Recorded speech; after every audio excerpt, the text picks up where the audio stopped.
Mari belajar dari Italia. Apa yang sebenarnya terjadi di Italia? Apa yang bisa kita jadikan contoh agar tidak terjadi di Indonesia? Kreatif konten ini berasal dari artikel warga Italia, dipersingkat dan dilengkapi data agar lebih mudah dipahami. Tahap 1. Kasus pertama diumumkan.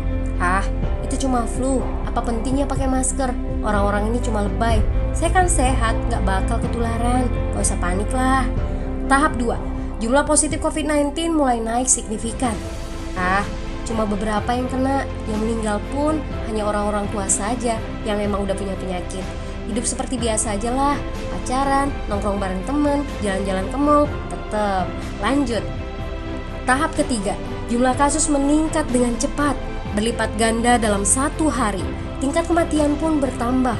7 Maret, lebih dari 5.000 kasus positif COVID-19.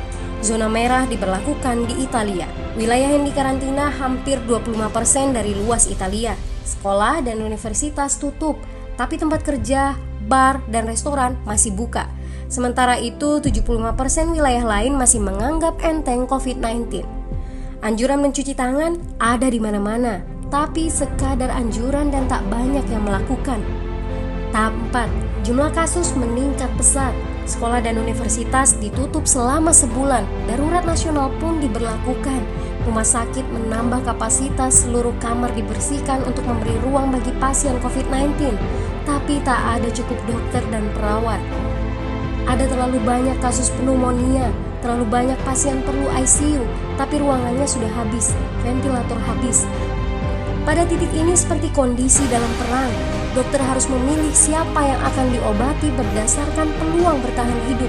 Itu berarti pasien lanjut usia dan punya penyakit bawaan seperti hipertensi, diabetes, stroke tidak masuk prioritas karena tidak ada lagi ruang.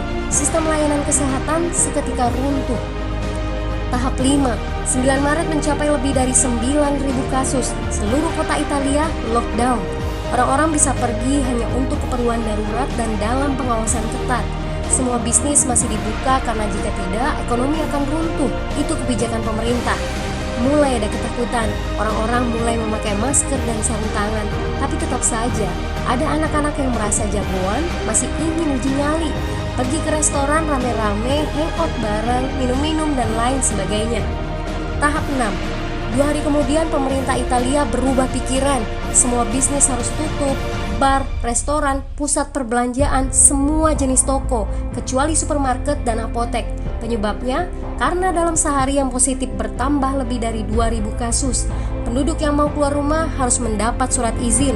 Surat izin ini didapatkan dari pos pemeriksaan polisi yang disebar di berbagai lingkungan. Yang melanggar bisa kena denda 3,3 juta rupiah. Bagi pasien positif yang tidak mau mengkarantina diri, bakal dituntut dengan pasal pembunuhan, hukuman 1-12 tahun penjara. 21 Maret jumlah korban meninggal di Italia terus meningkat melampaui Cina. Sebagai gambaran, luas Italia itu kurang lebih 2 kali Pulau Jawa. Penduduknya lebih dari 60 juta jiwa. Lalu apa yang harus kita pelajari dari Italia? Yuk, mulai dari diri sendiri, mulai dari di rumah aja. Jaga kebersihan lalu isolasi diri dan keluarga. Tidak keluar rumah kecuali sangat penting. Ini saatnya memulai solidaritas. Yang mampu harus mulai membantu yang tidak mampu. Ini adalah bentuk usaha dan doa kita semua. Semoga badai corona ini segera berlalu. Mari memulai kekompakan dengan membagikan informasi ini. Di rumah aja, mari belajar dari Italia.